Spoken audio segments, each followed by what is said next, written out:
तो कैसे हैं आप? उम्मीद करता हूँ कि आप सब ठीक होंगे। आज की वीडियो में बात करेंगे यूनिट नंबर 8 एनर्जेटिक्स।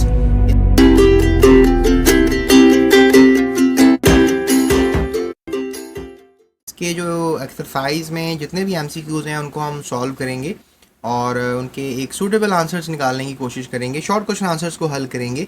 तो चलते हैं क्वेश्चंस की तरफ। जी तो बच्चों, सबसे पहला जो सवाल किया जा रहा है वो ये है कि ये जो आपके सामने एक पिरामिड सा बना हुआ ना, इसे हम एंथैल्पी कहते हैं। ये जब भी आपको नज़र आएगा ना एंथैल्पी, इसका मतलब ये है कि कोई हीट कंटेंट की बात की जा रही है। ठीक है, हीट की बात की जा रही है। हीट समझते हो ना? किसी कप को, चाय के गर्म कप को हाथ लगाओ तो हीट आपको महसूस होती है। वो हीट कप ने आपको दे दी होती है। That is the a kind of enthalpy, जिसको आप कहेंगे पॉजिटिव एंथैल्पी। जब कोई बॉडी हीट बाहर निकालती है, इसको पॉजिटिव एंथैल्पी कहते हैं। ठीक है। और जब कोई बॉडी हीट अपने अंदर लेके जाती है, इसको नेगेटिव एंथैल्पी कहते हैं, क्योंकि बॉडी की हीट बढ़ रही होती है। और आप मुझे बताओ कि जो आपकी हीट है वो बॉडी की कम हो रही होती है कि ज़्यादा हो रही होती है? याद रखना, हमारी बॉडी की हीट हमेशा कम हो रही होती है। खाना खाते हैं ना, तो जो खाना खाते हैं उससे जो एनर्जी पेट में जाती है, एनर्जी पार्टिकल्स जाते हैं तो वो हीट निकालते हैं, तो बॉडी को हीट मिलती है।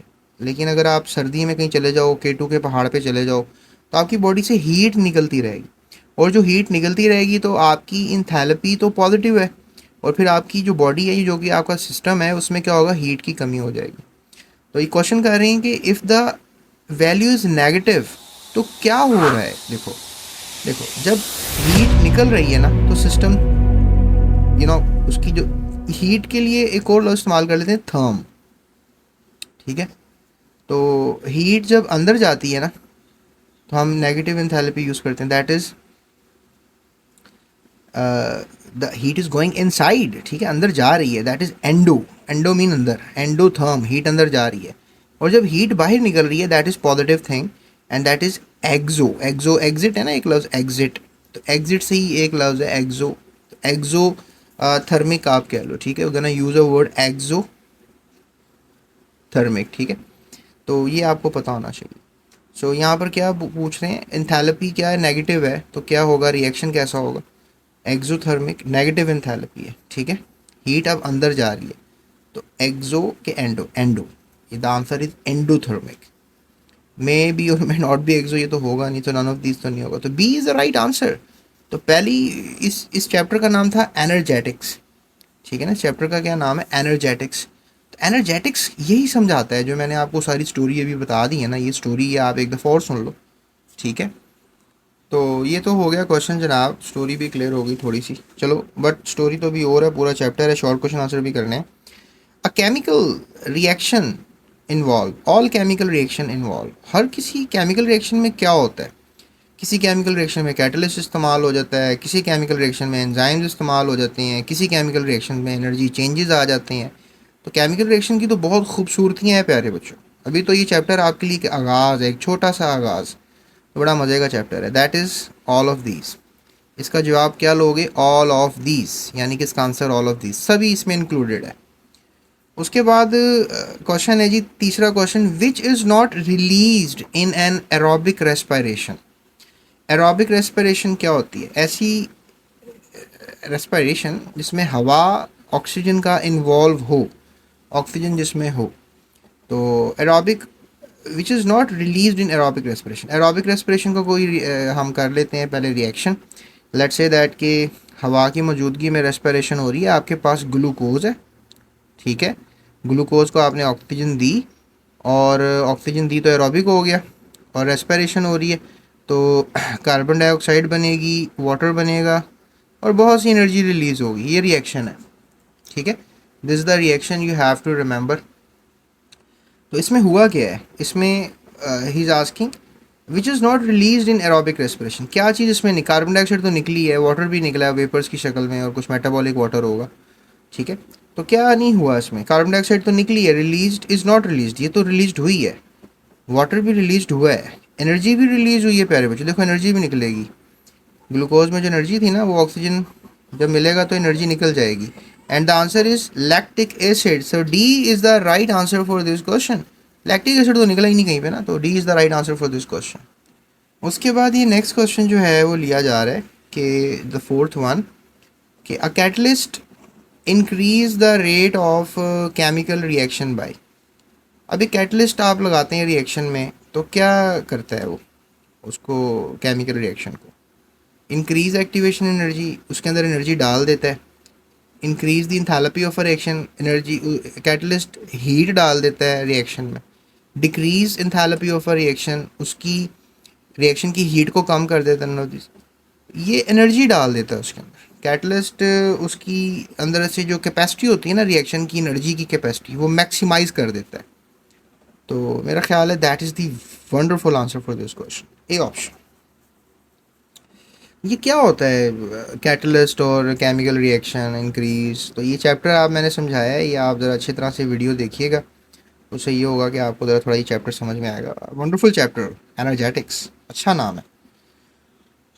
उसके बाद जी अगला क्वेश्चन है पांचवा. Activation energy of chemical reaction must be. एक जो रिएक्शन होता है केमिकल रिएक्शन, उसकी एक्टिवेशन एनर्जी की क्या खसूसियत होनी चाहिए. Must be the dash average kinetic energy of the reacting molecules. चलें इसको पहले स्टेटमेंट को समझते हैं. अच्छा एक बात मैं और बता दूं, अगली तो बात मैं समझा ही देता हूँ आपको, कि जो कैटलिस्ट होता है ना ये खुद को कभी चेंज नहीं करता, याद रखना. जैसे अंपायर होता है मैच में, तो वो अंपायरिंग जब कर रहा होता है तो खुद तो खेलता भी नहीं है, बस कंट्रोल करता है ना सारे मैच को. अंपायर एक अच्छा कैटलिस्ट होता है मैदान के अंदर, जो मैं एक मैच करवाता है. अगर वो ना हो तो मैच हो नहीं सकता. तो कितने भी केमिकल रिएक्शन हो उनको कैटलिस्ट चाहिए होता है, या कह लें कि समटाइम्स द नीड समथिंग.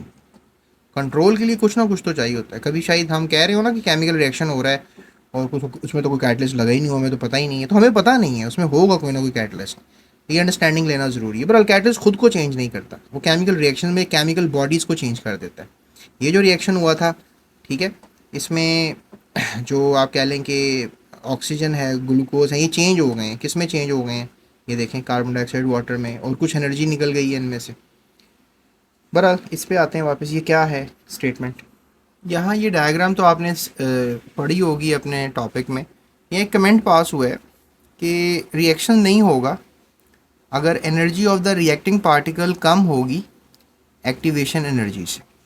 यानी कि एक्टिवेशन एनर्जी जो है वो जो भी है, और अगर energy of the reacting particle अगर कम है तो फिर आप समझ लें कि रिएक्शन नहीं होगा. यानी कि जो रिएक्टिंग पार्टिकल्स होते हैं उनकी जो एनर्जी होती है वो एक्टिवेशन एनर्जी से जो है वो लोअर ना हो.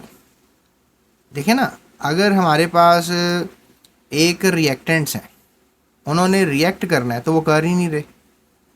अब रिएक्टेंट्स प्रोडक्ट्स कैसे बनेंगे, अगर इनकी एनर्जी को बढ़ा दिया जाएगा, ठीक है, और वो उस एनर्जी को मीट कर जाएं, ये एनर्जी की लाइन है, वो आपस में रिएक्ट कर जाएं. अब देखें, अगर मैं आपको ये बात ऐसे समझा सकता हूँ, अगर ये दो पेंसिलें हैं, अगर मैं इनको आपस में मारूंगा तो ये देखें कुछ भी फ़र्क नहीं पड़ रहा, क्योंकि इनकी एनर्जी इतनी ज़्यादा नहीं है, कम है ना एनर्जी इनकी. तो अब मैं अगर इनको बहुत ज़ोर से मारूंगा, बहुत ज़ोर से, हो सकता है कि ये जो दोनों बॉडीज़ हैं ये टूट जाएं, फिर हो सकता है इनका रिएक्शन भी हो जाए.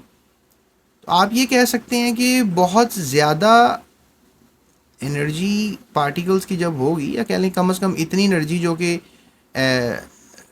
इतनी एनर्जी हो कि कम से कम ये आपस में रिएक्ट कर सकें, तो उसको हम कहेंगे एक्टिवेशन एनर्जी. ठीक है, तो मतलब रिएक्टिंग पार्टिकल्स की एनर्जी ज़्यादा होनी चाहिए अगर उन्हें रिएक्शन करना है, और कम से कम उतनी एनर्जी हो जबकि वो आपस में रिएक्ट कर जाएं. ठीक है, तो ये होती है रिएक्शन की केमिस्ट्री. ठीक है, चलो इसको समझते हैं. अब यहाँ पर क्या बात लिखी इसने, एक्टिवेशन एनर्जी जो है केमिकल रिएक्शन की must be something like the average kinetic energy of the reacting molecules. थोड़ी सी अगर मैं ग्रेटर कह लूँ तो क्या ख्याल है, क्योंकि एक्टिवेशन एनर्जी तो थोड़ी ज़्यादा ही होती है ना, तो केमिकल रिएक्शन में must be greater than the average kinetic energy of the reacting molecules. Equal to कहना या लोअर कहना, तो फिर लोअर पे तो होगा ना रिएक्शन, केमिकल मॉलिक्यूल्स तो रिएक्शन करेंगे नहीं, इक्वल टू भी नहीं करेंगे। तो लिहाजा B is the right option for this question, greater than the average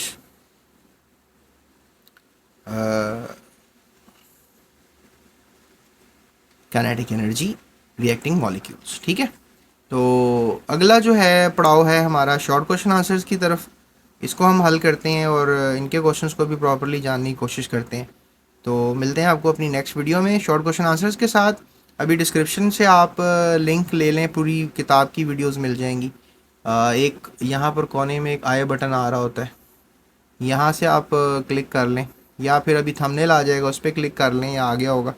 और या सिंपली यूट्यूब सर्च बार पे आप लिख दें अगला चैप्टर पढ़ना है एमसीक्यूज़ के लिए, तो अगला चैप्टर केमिकल इक्विलिब्रियम है, और इसके भी मैं आपको सारे करवा दूंगा एमसीक्यूज़। ठीक है, शॉर्ट क्वेश्चन आंसर्स, लॉन्ग भी बता दूंगा, पेपर का भी पैटर्न मैं आपको समझा दूंगा। ठीक है, तो stay up with GS academy YouTube channel अभी सब्सक्राइब करें, और सबसे बढ़कर पहले अपना ख्याल रखें सेहत का, ताकि एनर्जी हो आप में पढ़ने की। So that's it, thank you so much.